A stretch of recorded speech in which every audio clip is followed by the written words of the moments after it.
again, everyone. I am Kimberly Carey, owner of So Sassy Stitcher, and I am working on the Riley Blake bench pillow block of the month. And the first one that they sent me was the Spring Fling one. It's kind of an Easter basket with some chicks and Easter eggs and all that fun stuff. If you saw my earlier post, I went through cutting instructions and kind of the beginning of this. Hadn't really gotten into it.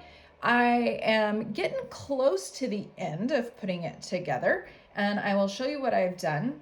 A couple more pieces on the cutting instructions. So there were a couple of them that didn't have amounts on there that they had done, and I walked through those. Mine, just looking through the instructions, was wrong. So I'm going to show you that real quick. So if you can see this, on the one strip that you're cutting 6 1/4 and then subcutting all of these, there you subcut a 6 1/4 by 1 inch, and you cut 3 of those. From that, you're gonna cut 3 4.5 by 1 inch rectangles, and then you're gonna cut 3 1 inch squares. From that, I had just 1 of the 4.5 by 1 and 2 of the 1 inch squares, but it's actually 3 and 3, and those are for the chicks, and so you're actually doing 3 chicks. So same for down here where you're subcutting 1.5 by 14.5 or whatever your width is there. You're subcutting that into 1.5 by 11.5. You have 3 of those, which I had before, and then 1.5 by 1 1/4 rectangles. I had 2. You're actually cutting 3 of those. So just make those notations for that. Those are again for your chicks. You're cutting 3 each, making 3 each of the chicks. So one thing that I noticed going through is you've got lots of little teeny tiny pieces. And when you work with lots of little teeny tiny pieces, when you iron them open, they like to go wonky on you. One thing that you can do to help stop some of that wonkiness is there is these precision piecing products that you can get. And basically it's a starch that you can put in. You take this bottle and you put it in this little pen, and then this pen has a felt tip on it, kind of like a marker. And when you go to, you sew it together, and then before you iron it open, you put that along your seam.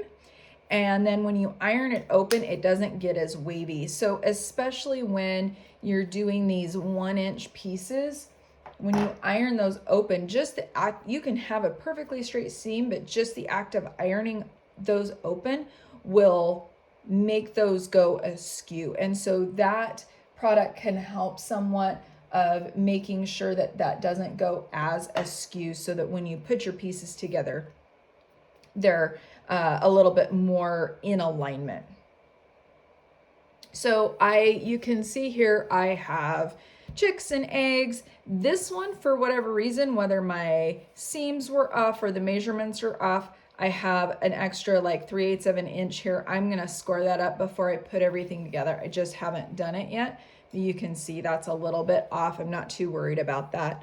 But I have my eggs, my chicks, and my flowers done. So I am working on my basket. And this is one that, a method that I had actually not seen before. It does work okay. There are other methods of doing this, generally with rulers and things like that, to be able to get that precise piecing. But this method does work, especially if you don't have those rulers. So I'm just gonna walk you through it, because for some people it might be a little confusing, especially with their pictures that they have provided. So I just wanted to walk you through that. So for the basket, they're doing a kind of alternate version of the stitch and flip, where you take the, if I have this square and I take and I just put it along the corner and I stitch along that triangle, and I flip it. Well, because these are rectangles, not squares, it's not going to, if I just put that on a corner and I stitch and flip, well, now I don't have that rectangle.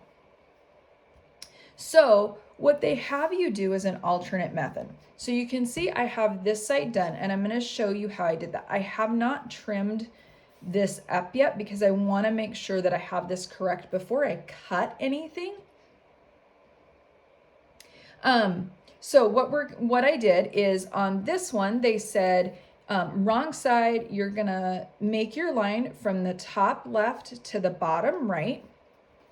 For the other one, I made my mark from the top right to the bottom left.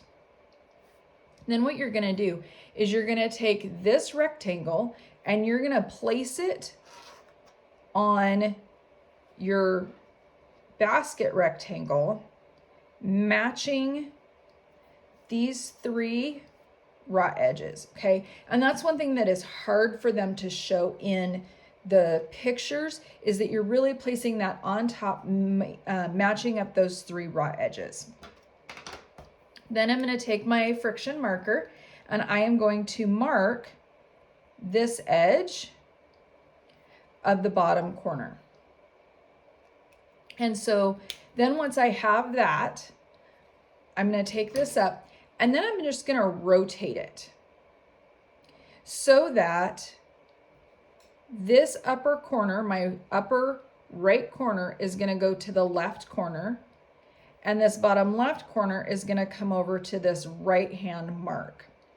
And then you can see it is completely wonkified, and I'm going to stitch along this line, leaving that scant amount between my needle and the line so that it will fold over and fill that block completely. So that when I sew that, stitch that, and I flip it over, it should fill that space. Okay. One thing that I noticed when I did this one is, and you can see, let me zoom in a little bit here for you so that you can see it fills it, but I have a little bit of my basket that you can see. So I may rip that out and redo it. When I was stitching this, I noticed that it wanted to walk over a little bit. And so my stitching ended up just to the left of that mark a little bit. And that's why it doesn't completely fill where that rectangle is. So you've got it on this big piece. You also have it on the bottom of the basket. And so I already have my pieces marked, and you can see my marks go opposite. You want to make sure that they're opposite so that you don't have them go the same way. They need to be opposite of each other. But you're going to do the same thing. You're going to place that piece on.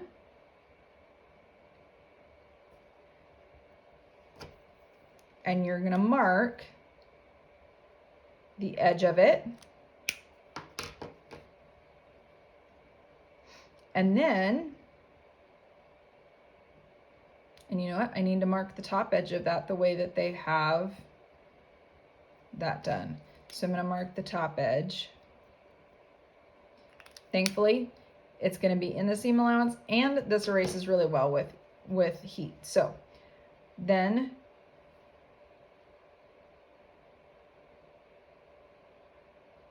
I can turn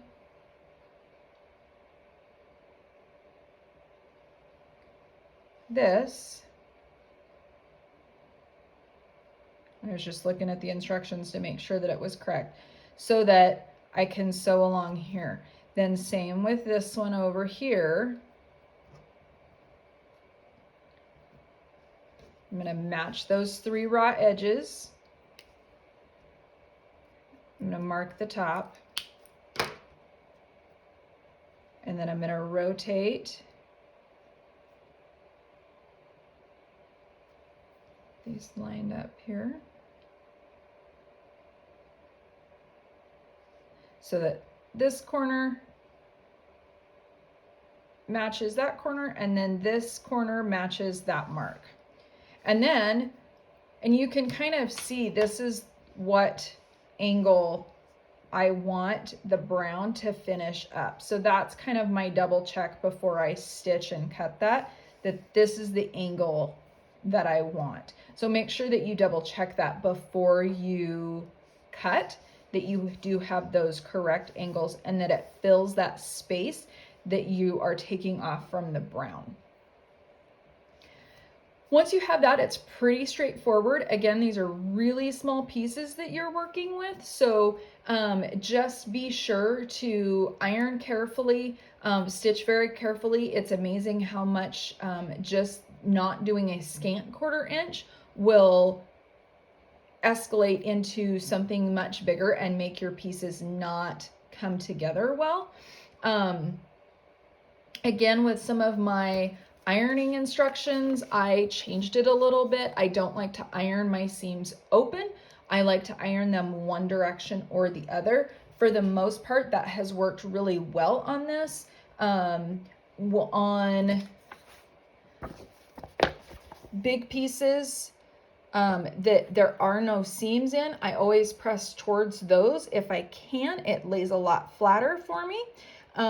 So like this middle piece, both of those are going to go towards it. Sometimes you get seams overlapping, but generally the bulk is not that much when you're going towards that unpieced piece of fabric. With the 4 patch, I just did opposite.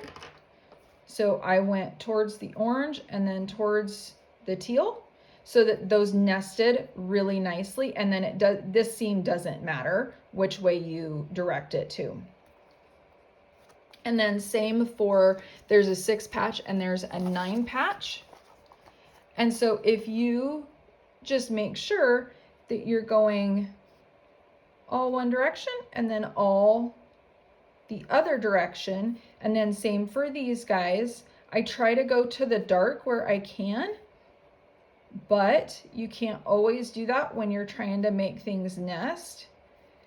And for the most part, it's not too big of an issue. So you can see, I'm just gonna go opposite. I even took my paper over to my ironing table if you have to get up from your sewing machine to iron, so that I could make sure that I was ironing the correct direction so that I had those nice seams that nested. And I will show you. On this one, you can see that my seams just nested nicely together to get that nice, those nice corners, and then they fit together perfectly and you don't have to worry about it or fight them. And so when you open those seams up, you tend to have to fight to keep those in place or they pull out. And I don't want that to happen. Hopefully this has helped you with if you're doing this particular project, or any project where you might come across some kind of wonky instructions that maybe don't quite make sense, that this will help you make sense of those instructions. I am almost done with this, and I will show you guys the finished product when I get it done before I put it on my long arm to quilt up that top before I make it into my pillow for Easter. Have a wonderful day.